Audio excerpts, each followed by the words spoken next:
Hello बच्चों, let's read the question. The question says that which one of the following is least stable resonating structure.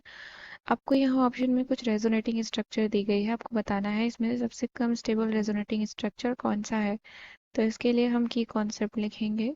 So here the key concept is, तो की concept में हम देखेंगे कि resonance हमारा क्या होता है।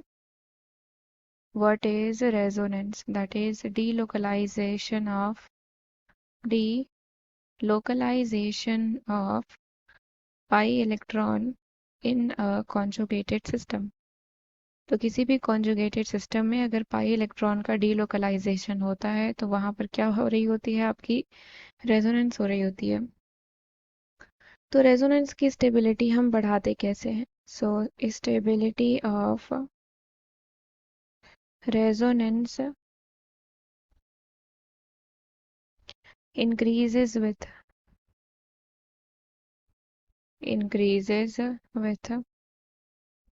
फर्स्ट है आपका कि अगर कोई एटम्स है उसका ऑक्टेट कंप्लीट है तो उसकी स्टेबिलिटी ज़्यादा है। That is number of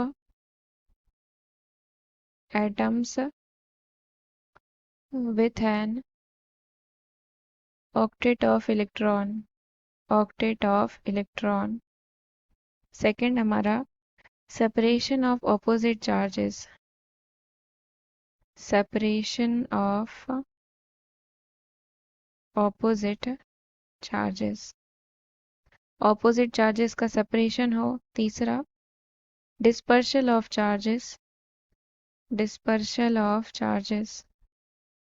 charges का फैलाव ज़्यादा हो।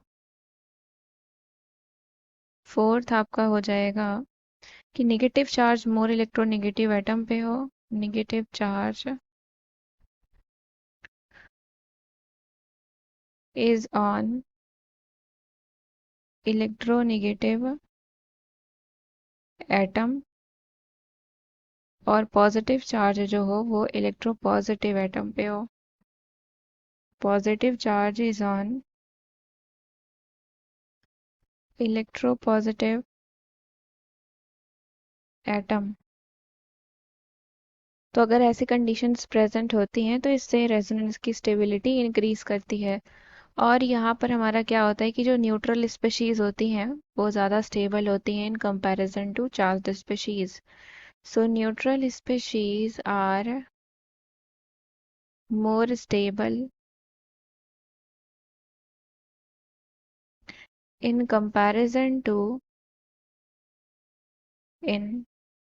comparison to charged species। यानी कि अगर कोई आपको दिया गया है कंपाउंड, उस पे चार्जेस प्रेजेंट हैं, और कोई ऐसा कंपाउंड जहाँ नहीं प्रेजेंट है, तो जहाँ नहीं प्रेजेंट होगा वो आपका ज़्यादा स्टेबल होगा। तो फर्स्ट हम देखें NH2COOCH3 NH2COOCH3। तो ये हमारा इस तरीके से दिया है। यहाँ आपका ऑक्सीजन के पास क्या है, lone pair of electrons present है। यहाँ भी ऑक्सीजन के पास आपके lone pair of electrons present है। यहाँ नाइट्रोजन के ऊपर आपका lone pair of electron present है। तो ये आपकी क्या है, न्यूट्रल स्पेशीज है। और बाकी आप ऑप्शन में देखिए, बाकी सब में चार्जेस प्रेजेंट है, तो ये तो आपका सबसे ज़्यादा स्टेबल स्पेशीज हो जाएगा। और यहाँ पर हम देखें कि क्या ऑक्टेट कंप्लीट है या नहीं। यहाँ पे अगर हम बात करें इसकी तो 1 2 3 4 5 6 7 एंड 8, दैट इज 2 2 4 2 6 और 2 8। यहाँ पर आपका क्या है, ऑक्टेट कंप्लीट है। इस ऑक्सीजन का देखिए, अब इसका ऑक्सीजन का भी ऑक्टेट कंप्लीट है आपका यहाँ पर। तो यानी कि इसके पास क्या है, आपका कंप्लीट ऑक्टेट है, कंप्लीट ऑक्टेट। और सिंस ये आपकी अनचार्ज स्पीसीज है बाकी तीनों में से, तो ये ज़्यादा स्टेबल होगा। बी वाला हम देखते हैं। NH2 पॉजिटिव चार्ज है, डबल बॉन्ड CO नेगेटिव, और है यहाँ पे OCH3। तो यहाँ से हम देखेंगे कि ऑक्सीजन के पास आपका क्या है, लोन पेयर ऑफ इलेक्ट्रॉन इस तरीके से प्रेजेंट होगा। फिर इसके बाद आपका यहाँ ऑक्सीजन के पास भी लोन पेयर ऑफ इलेक्ट्रॉन इस तरीके से है।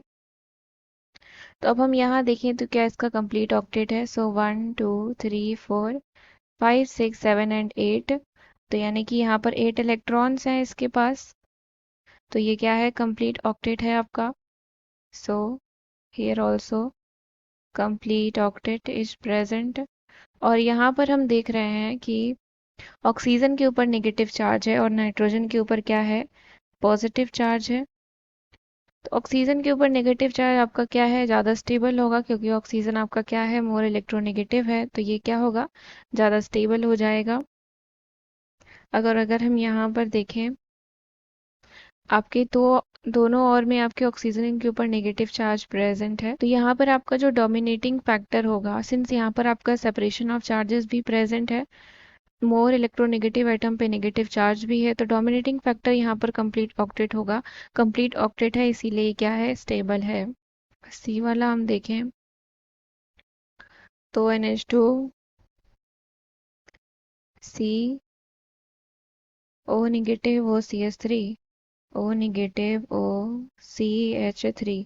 यहाँ पे भी देख लेते हैं, नाइट्रोजन के पास लोन पेयर ऑफ इलेक्ट्रॉन्स है, ऑक्सीजन के पास है, इधर ऑक्सीजन के पास है। तो क्या इसका ऑक्टेट कंप्लीट है। तो यहाँ पे अगर हम देखें तो 1 2 3 4 5 6, यानी कि 6 इलेक्ट्रॉन ही कार्बन के साथ बॉन्डिंग में पार्टिसिपेट कर रहे हैं। तो इसका ऑक्टेट क्या है, इनकम्प्लीट है।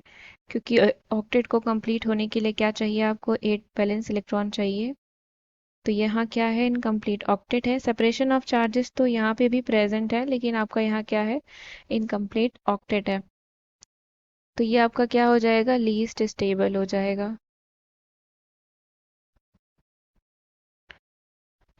अब डी वाला हम देखें, NH2 C O negative double bond O, इधर पॉजिटिव चार्ज है, CH3। तो यहाँ पे भी नाइट्रोजन के पास लोन पेयर ऑफ इलेक्ट्रॉन इस तरीके से होगा। देन यहाँ से अगर हम देखें तो क्या इसका ऑक्टेट कंप्लीट है। तो 2 2 4 2 6 2 8। तो ये यहाँ पे भी 8 इलेक्ट्रॉन पार्टिसिपेट कर रहे हैं, तो कंप्लीट ऑक्टेट है।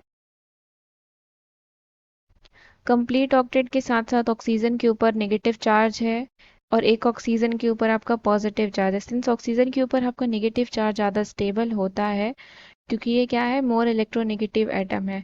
और यहाँ पर कंप्लीट ऑक्टेट है in comparison to that of C, जहाँ पर आपका ऑक्टेट ही कंप्लीट नहीं है। भले से ही आपका कार्बन के ऊपर पॉजिटिव चार्ज स्टेबल होता है और ऑक्सीजन के ऊपर नेगेटिव चार्ज, लेकिन इनकम्प्लीट ऑक्टेट है।